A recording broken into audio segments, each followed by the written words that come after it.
La relevancia de los derechos humanos en México. Sistema de Justicia, Procuración de Justicia y Reforma Constitucional de 2011. Los derechos humanos son el conjunto de prerrogativas inherentes a la dignidad humana, esenciales para el desarrollo integral del individuo dentro de una sociedad democrática. En México, su reconocimiento y protección están plasmados en el artículo 1 de la Constitución Política de los Estados Unidos Mexicanos. Aunque no siempre fue así. De hecho, es algo que tiene menos de 2 décadas. Fue a partir de la reforma de 2011 que se estableció que en los Estados Unidos mexicanos todas las personas gozarán de los derechos humanos reconocidos en esta Constitución y en los tratados internacionales de los que el Estado mexicano sea parte, así como de las garantías para su protección, cuyo ejercicio no podrá restringirse ni suspenderse, salvo en los casos y bajo las condiciones que esta Constitución establece. Todas las autoridades están obligadas a promover, respetar, proteger y garantizar estos derechos bajo los principios de universalidad, interdependencia, indivisibilidad y progresividad. Los derechos humanos son de gran relevancia en el país, ya que son un mecanismo de defensa y medio de protección de la dignidad humana. Antes de estos, los abusos de poder eran más evidentes. México ha enfrentado 2 grandes reformas, la del 18 de junio de 2008 y la del 10 de junio de 2011, pasando de un sistema de justicia inquisitorio hacia uno adversarial y del reconocimiento de los derechos humanos en la Constitución, promoviendo espacios, instituciones y procesos que garanticen su cumplimiento. Aunque no todos los problemas se han resuelto, estos cambios marcan un antes y un después en México, al abrir paso a una mayor justicia. Sin embargo, a pesar de las reformas constitucionales y los ajustes en la organización del gobierno, los derechos humanos enfrentan retrocesos y nuevos desafíos en áreas como la justicia, la transparencia y la libertad. Por ello, resulta fundamental analizar la relevancia de los derechos humanos en el contexto actual de México, así como su impacto en la consolidación de un Estado democrático y equitativo. México se regía por un sistema de justicia penal de corte inquisitivo, caracterizado por ser secreto, cerrado y centrado en la confesión del acusado, sin priorizar su defensa. Este modelo se introdujo durante la virreinal con la llegada de los españoles y guarda relación con los principios de la Santa Inquisición, un periodo en el que no existía una separación entre la Iglesia y el Estado, siendo la Iglesia la principal autoridad encargada de impartir justicia. Una acusación era suficiente para que se juzgara al señalado. En este sistema, la prueba principal era la confesión del culpable para dictar sentencia, aunque muchas veces esta se obtenía mediante presión, amenazas o tortura. Además, se presumía la culpabilidad del acusado, por lo que debía demostrar su inocencia. El proceso era completamente escrito y cerrado, no se veía ni escuchaba a las partes, solo se leían los documentos del caso. En este modelo antiguo la confesión era la prueba reina para condenar a un acusado, sin importar los métodos utilizados para obtenerla. Esta práctica fue criticada a nivel internacional por constituir una grave violación a los derechos humanos, afectando especialmente a los sectores más vulnerables. Es a partir de la presión internacional que México decide cambiar el modelo inquisitorio por un acusatorio adversarial que se alineara a los principios de derechos humanos.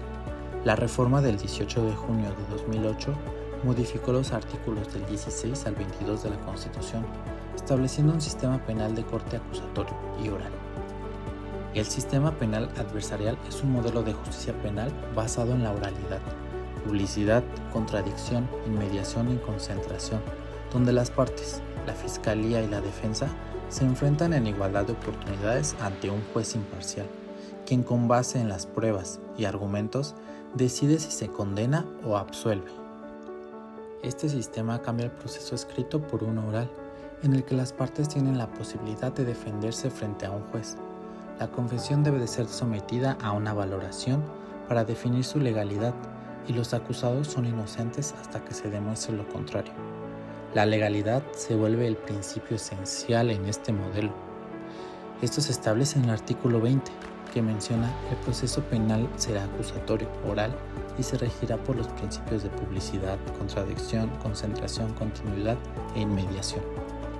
La legalidad, entendida como el apego de los actos a la ley, en la que no se puede hacer nada fuera de la ley, como lo ha interpretado la Suprema Corte de Justicia de la Nación.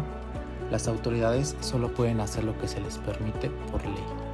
Todo aquello que no es posible de realizarse por mandato de ley, por consiguiente es ilegal, pues resulta en una actuación que violenta el principio de legalidad, al no quedar sustentada y justificada en torno al contenido de una o diversas leyes, como lo rescata el Dr. Harkin en el nuevo paradigma Derechos Humanos y Constitución.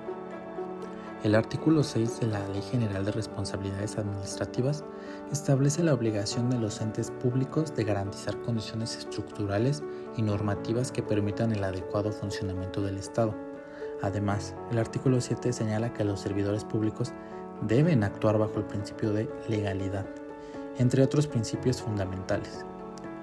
Estas disposiciones aplican al Poder Judicial de la Federación, así como a cualquier cargo dentro de la Administración Pública Federal, ya que todos son considerados servidores públicos, conforme a lo establecido en el artículo 108 de la Constitución.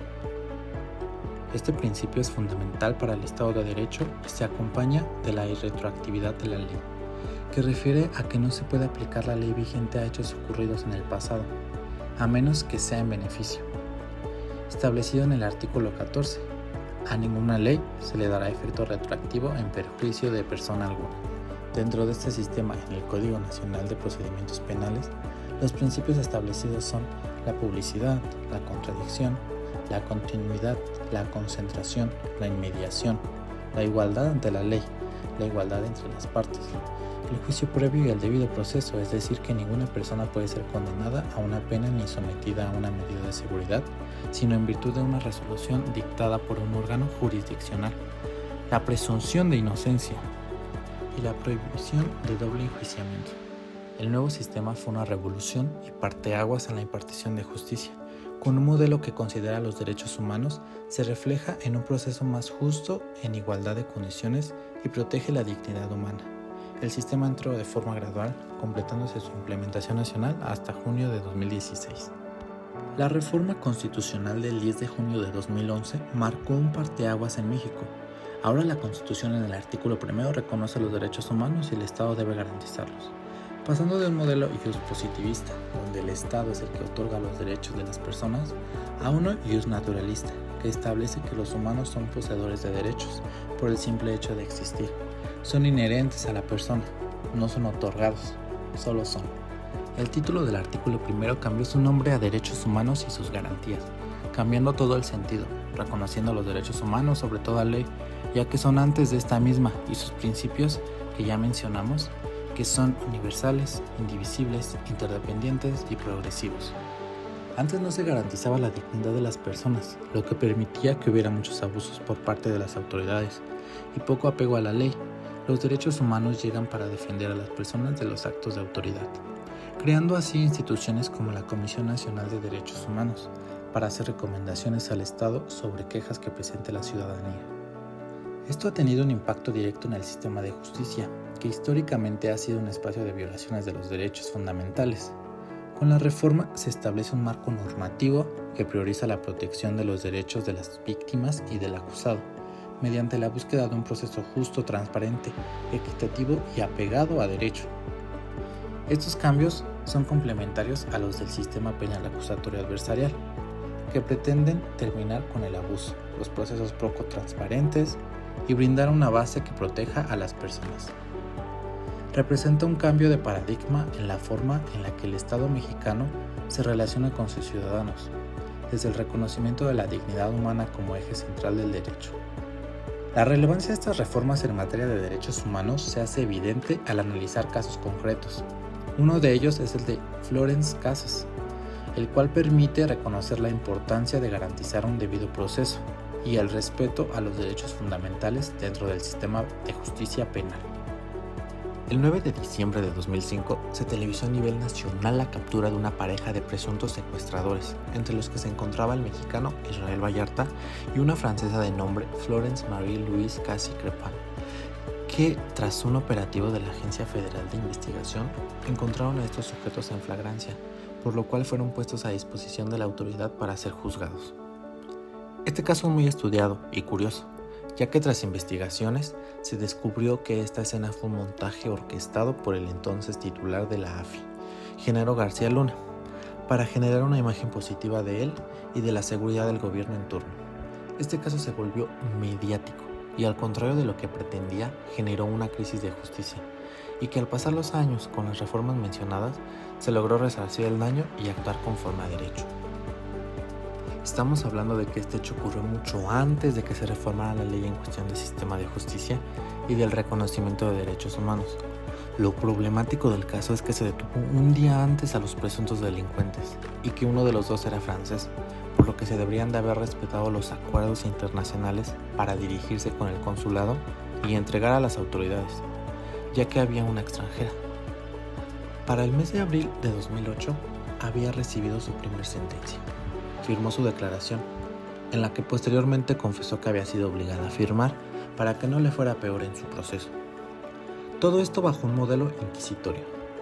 Pero ese mismo año ocurrió la reforma para cambiar a un sistema acusatorio oral, y tomando en cuenta que el artículo 14 de la Constitución establece la irretroactividad de la ley en perjuicio, pero no así en beneficio, por lo que aunque ocurriera en el pasado, la nueva ley vigente era totalmente aplicable, por lo que se ingresó un amparo directo. Entendemos que el juicio de amparo es un mecanismo de protección de los derechos humanos y garantías constitucionales. Sirve para proteger a las personas contra actos de autoridad que violen la Constitución, especialmente los derechos humanos, según el artículo 103. En este sentido, el amparo directo se presenta generalmente en contra de sentencias, laudos y resoluciones definitivas. Conoce de este un tribunal colegiado del circuito o la Suprema Corte de Justicia de la Nación, según lo establecido en el artículo 107. Pese a la implementación de un nuevo modelo de justicia penal, el caso de Florence Cassy evidenció serias deficiencias en cuanto al debido proceso. Su detención fue señalada como ilegal y carente de las garantías mínimas, lo que generó críticas tanto a nivel nacional como internacional. Además, hubo presión por parte del entonces presidente de Francia, quien exigía que México respetara los tratados internacionales, como el de Estrasburgo y el de Viena. No fue sino hasta 2011, tras la reforma constitucional en materia de derechos humanos, que la Suprema Corte de Justicia de la Nación, en su primer sala y en materia penal, votó a favor de admitir el caso para su discusión en última instancia. La Suprema Corte de Justicia de la Nación tiene la facultad de conocer de juicios de amparo, establecido en el artículo 103.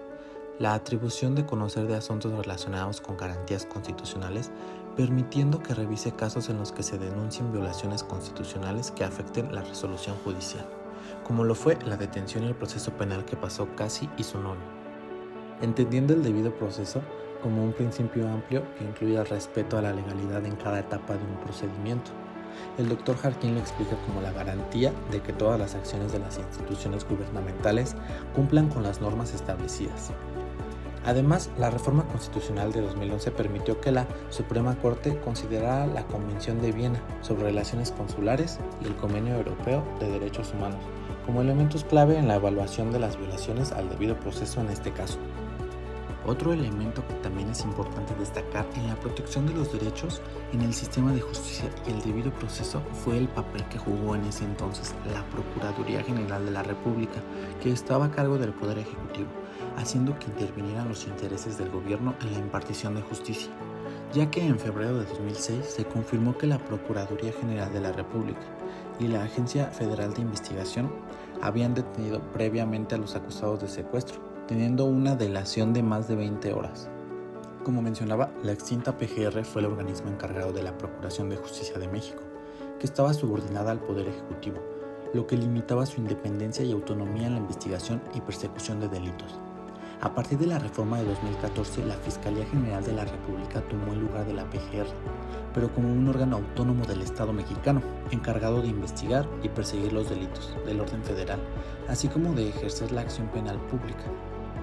Lo que destaca es la autonomía que le permite actuar sin interferencias del Poder Ejecutivo, garantizando imparcialidad y eficiencia en la procuración de justicia. La principal diferencia entre la Fiscalía y la Procuraduría radica en la autonomía operativa y administrativa de la primera, lo que le permite una mayor independencia en el ejercicio de sus funciones, como lo mencionaba en el artículo 102. El Ministerio Público se organizará en una Fiscalía General de la República como órgano público autónomo, dotado de personalidad jurídica y patrimonio propio. La autonomía de las fiscalías es fundamental para el buen funcionamiento del nuevo sistema penal de corte oral adversarial. Su función como órgano encargado de la persecución de los delitos es indispensable para la consolidación del modelo de Estado mexicano. Además, su actuación incide directamente en garantizar un verdadero Estado de Derecho. La Fiscalía no forma parte de la Administración Pública Federal centralizada o descentralizada, ni del Legislativo ni del Poder Judicial. Es un organismo plenamente autónomo, con el fin de garantizar los principios alineados a la dignidad y derechos humanos. Finalmente, la ciudadana francesa fue absuelta y repatriada conforme a los convenios internacionales, al reconocerse que durante su proceso se vulneraron derechos humanos fundamentales. Según el mandato constitucional, cualquier prueba obtenida mediante la violación de estos derechos, ya sea del imputado o de cualquier otra persona, será considerada ilícita.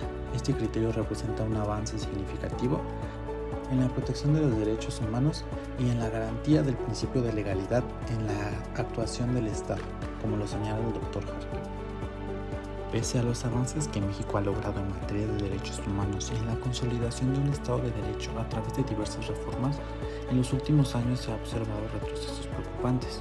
Entre los desafíos más recientes se encuentran el debilitamiento de la Comisión Nacional de Derechos Humanos, la desaparición del Instituto Nacional de Transparencia, Acceso a la Información y Protección de Datos Personales, con la transferencia de sus funciones a la Secretaría Anticorrupción y Buen Gobierno, así como la ampliación de la figura de prisión preventiva oficiosa. Estos hechos representan riesgos importantes para la protección de derechos humanos. 1. La ratificación de Rosario Piedra Ibarra para un segundo periodo de 5 años como presidenta de la Comisión Nacional de Derechos Humanos representa un debilitamiento institucional del organismo. Esta percepción tanto por su gestión anterior como por la opaca forma en que fue designada, en un proceso marcado por la falta de transparencia, en el que el líder del partido mayoritario en el Senado habría influido directamente en la elección.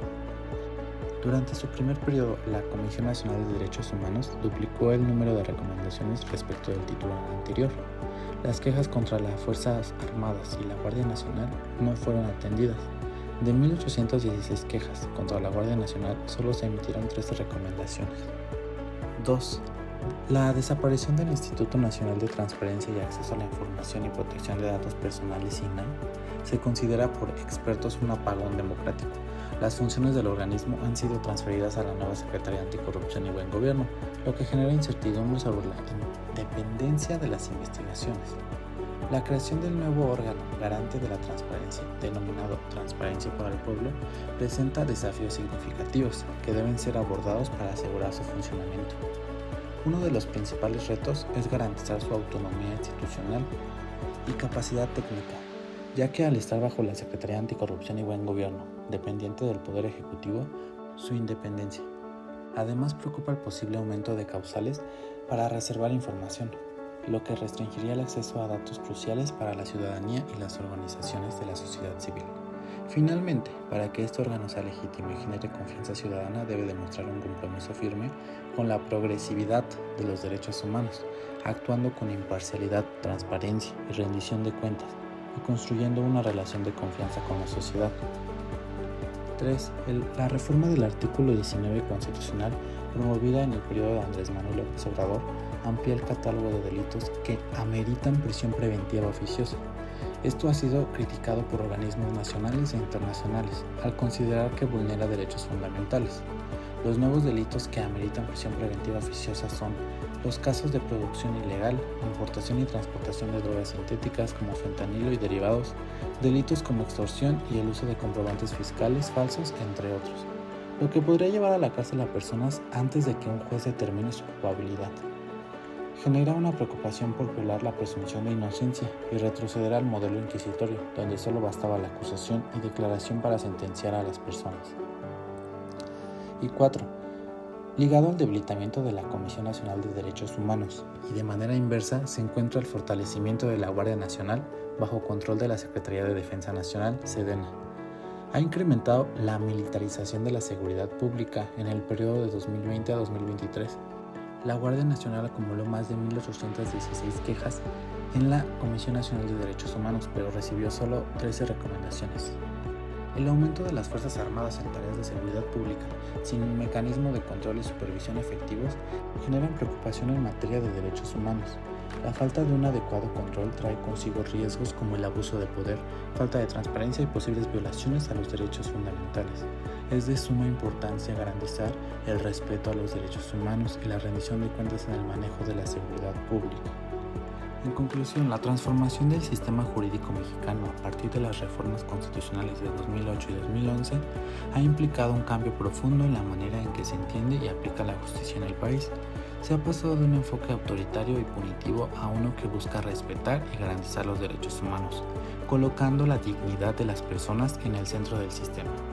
Este proceso ha sido impulsado no solo por reformas internas, sino también por el compromiso internacional del Estado mexicano, el firmar y ratificar tratados que obligan a adaptar la legislación nacional a estándares más altos de protección. Casos como el de Florence Cassy dejaron en evidencia las fallas estructurales del sistema penal y la urgencia de aplicar de manera efectiva los principios de legalidad, debido proceso y presunción de inocencia. La falta de respeto a los derechos debilita la confianza de una sociedad en las instituciones de justicia. Es por ello por lo que la reforma de 2011 y el enfoque de derechos humanos no deben quedarse en el plano teórico. Deben ser aplicados con rigor en cada etapa de los procesos, tanto penales como en otras materias. La creación de nuevos órganos como Transparencia para el Pueblo, el debilitamiento de la Comisión Nacional de Derechos Humanos, la ampliación de la prisión preventiva oficiosa, la expansión de las facultades de la Guardia Nacional y la deformación del Poder Judicial generan serias preocupaciones sobre posibles violaciones a los derechos humanos. En todos estos casos, resulta imprescindible que las actuaciones se ajusten estrictamente al principio de legalidad, que debe ser el fundamento para garantizar el respeto a los derechos humanos y fortalecer el Estado de Derecho en México. Las reformas constitucionales que se abordaron han contribuido significativamente a mejorar el Estado de Derecho en México, sentando bases sólidas para un sistema de justicia más justo y respetuoso de los derechos humanos. Sin embargo, hoy todo esto se ve amenazado y en juego. Las llamadas reformas recientes, que incluyen la ampliación de la prisión preventiva oficiosa, el debilitamiento de organismos autónomos y la centralización de funciones claves en el Poder Ejecutivo, ponen en riesgo los avances logrados. Sin una vigilancia ciudadana activa y una auténtica voluntad política para defender los principios constitucionales, estos cambios podrían generar un retroceso, dejando al aire la importancia de la dignidad humana.